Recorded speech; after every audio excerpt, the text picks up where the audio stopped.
ప్రధాని నరేంద్ర మోడీ రీసెంట్గా హైదరాబాద్లోని పెరేడ్ గ్రౌండ్లో నిర్వహించిన ఒక భారీ బహిరంగ సభలో మాట్లాడుతూ భారతదేశ ప్రజలకి ఒక ఇంపార్టెంట్ విషయం చెప్పారు. అదేంటంటే వచ్చే ఏడాది పాటు బంగారం కొనడం తగ్గించండి అని. దానికి గల కారణాలు ఏవై ఉండొచ్చు.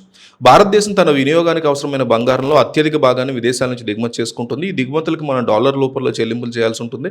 ప్రస్తుతం ప్రపంచవ్యాప్తంగా నెలకొన్న ఉద్రిక్తతలు మరియు అంతర్జాతీయ మార్కెట్లో ముడి చమురు ధరలు విపరీతంగా పెరగడం వల్ల మన విదేశీ మాదక ద్రవ్యం మీద విపరీతమైన భారం పడుతుంది. బంగారం దిగుమతులు తగ్గితే ఆ డాలర్లను దేశానికి అత్యవసర చమురు, ఎరువుల దిగుమతి కోసం వాడుకోవచ్చని మోడీ వివరించారు.